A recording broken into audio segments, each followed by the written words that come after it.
Bistado ang mga peking sigarilyo sa isang pabrika sa Bulacan at 3 warehouse sa Valenzuela. Live mula sa Valenzuela, may unang balita si Bea Pinlac. Bea.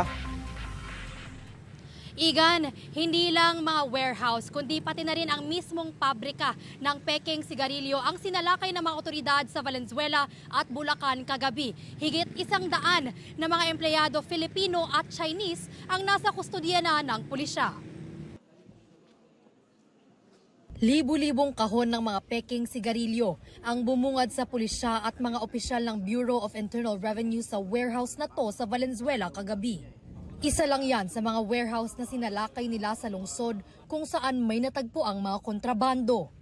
Aabot sa 11 billion pesos ang tax liabilities sa mga peking sigarilyong kinumpiska ng mga otoridad sa isang factory sa San Rafael, Bulacan at sa 3 magkakahiwalay na warehouse dito sa Valenzuela. Ang ilan sa mga kaha may tax stamps na ginaya sa lumang disenyo at ang iba naman wala talagang nakakabit na tax stamps. Economic sabotage na maituturing ito dahil sa magnitude ng hindi pagbabayad ng buwis. Hopefully mahuli natin at maitigil ang mga ganitong kalakaran. Tinitingnan natin kung sino ba talaga ang nasa likod ng operasyon na to. 155 Pilipino at isang Chinese na empleyado ang nahuli naman sa pabrika ng peking sigarilyo na sinalakay sa San Rafael, Bulacan. Marumi at makalat ang pagawaan ayon sa BIR.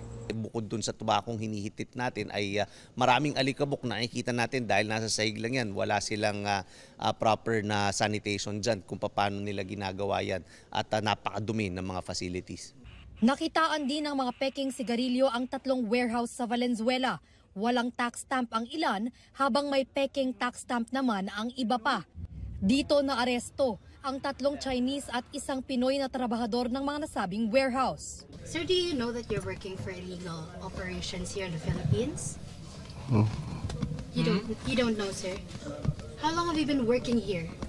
Ayon sa pulisya, nakikipag-ugnayan na sila sa iba't ibang ahensya ng gobyerno para masuri ang mga dokumento ng mga inaresto. They have Philippine driver's license at inimbestigahan natin dahil may mga address sila na local din. At i-verify natin ito sa LTO. We have already coordinated with the Interagency Committee Against Trafficking at magsisend tayo ng communications. The BI mag-request tayo ng assistance para sa disposition ng mga foreigners.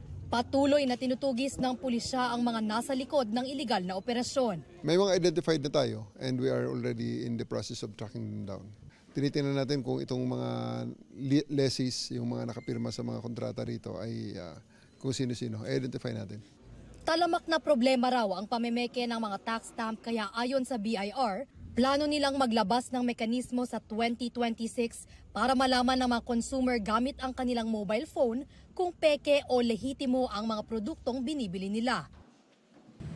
Igan, paalala ng BIR sa mga consumer ay kahit mas mura ang bentahan sa mga peking sigarilyo ay wag pa rin ito tangkilikin. Bakit? Dahil bukod sa illegal ay hindi naaayon sa standards ang pagkagawa nito. Tinaunang balita mula rito sa Valenzuela. Bea Pinlac para sa GMA Integrated News.